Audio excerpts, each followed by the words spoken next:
तो हर चीज की नकल अगर हम करेंगे, राजा हरिश्चंद्र बनेंगे तो डोमघर चले जाएंगे, और कोई नहीं जाना चाहता डोमघर। उनकी पत्नी नौकरानी हो गई, बेटा को सांप ने काटा। राजा बलि महान बनना चाहे, राजा बलि का सपना था कि मैं जो भी कोई मांगेगा मैं दे दूंगा, बिना सोचे समझे। आते थे लोग, मांगते चले जाते। अब हड़कंप मच गया इंद्र लोक तक।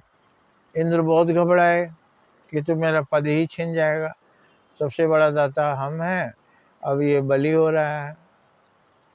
तो उन्होंने भगवान से गुहार लगाई, इसको किसी तरह से हटाइए। और आए बामन रूप लेकर के, अद्भुत रूप। उन्होंने कहा, राजन मुझे 3.5 कदम जमीन चाहिए। बलि ने कहा कि 3.5 कदम की और कुछ चाहिए? मैंने कहा नहीं, बस इतना ही, कुटिया बनानी है अपने लिए छोटी सी। मुस्कुराए बलि। सुखदेव भगवान ने, जो उनके गुरु थे, उन्होंने देख करके बोला कि ये विष्णु है, तुम्हें ठगने आए हैं, मत दो। कहा जब मैं दान दे रहा हूँ तो अब भगवान ही मांगने आए हैं तो मैं उनको भी दूंगा, क्योंकि वो तो चाहे तो हमसे ऐसे छीन के ले सकते हैं। ठीक है, ये तर्क तो ठीक है, भगवान मांगने आए। लेकिन अगर हम लोगों से कोई कुछ मांगे और हमको लगे कि ये हमको रसातल भेज रहा है, तो उसकी मांग हम नहीं मानेंगे।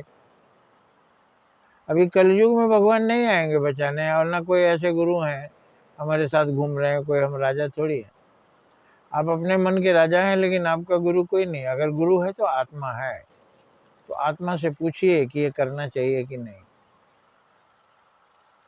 आपका सर्वस्व कोई मांग रहा है, तो भाई सहायता मांग रहा है तो सहायता जो हमसे हो सकेगा वही ना करेंगे। अब सहायता का मतलब ये थोड़ी है कि अपना सर्वस्व देकर हम रोड पर आ जाएंगे। राजा बलि ने दिया, अब दिखाए अपना रूप बामन कि 1 कदम में देखो राजन, मैंने आकाश नाप लिया, पैर उठाया और पैर अनंत आकाश में चला गया। दूसरा कदम उन्होंने धरती पर बढ़ाया और घूम गए, देखो सारा धरती हमारा हो गया। तीसरा कदम पर उन्होंने कहा कि अब देखो मेरा पैर कहाँ जा रहा है, पाताल में चला गया, पाताल हमारा हो गया। अब 3 कदम तुमने दे दिया, आधा और चाहिए। बोले तो अब तीनों जब आपने ले लिया तो अब मेरे पास क्या बचा है? ये मेरा शरीर बचा है। तो उन्होंने कहा इसमें भी आधा कदम दे दो, और उन्होंने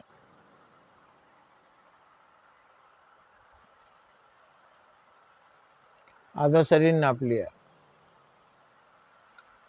आधा ही नापा। 1 कदम में पूरा धरती नाप लिया, दूसरे कदम में सारा आकाश, तीसरे कदम में पाताल। आकाश पाताल धरती तीनों ले लिया, आधा कदम में सिर्फ उसका आधा शरीर। ये रहस्य आपको समझ में आ रहा है? उसका रहस्य मैं बताऊंगा, उसका मतलब क्या है।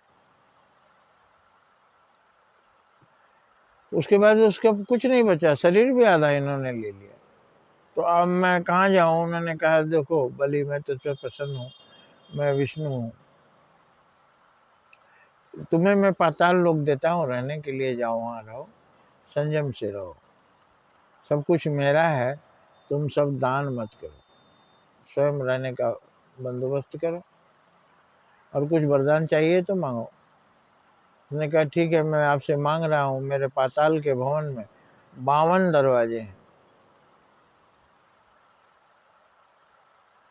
और मैं जिस भी द्वार से निकलूं मुझे आप दिखाई देना चाहिए। भगवान मुस्कुराए और कैद हो गए उनके 52 दरवाजों पर। जिधर से बलि निकलेगा भगवान को वहां खड़े रहना पड़ता है, दर्शन देना पड़ता है। अब इसका रहस्य जो है वह हम अगले वीडियो में आपको समझाएंगे। यही तत्व ज्ञान है। तत्व ज्ञान जब मैं बताऊंगा तो कहानी के अंदर क्या छिपा हुआ है और रहस्य बताऊंगा, वही असली दौलत है, असली ज्ञान है, तत्व ज्ञान है। और वही प्राप्त करने के बाद आपको सब कुछ मिल गया। जय हिंद, जय भारत।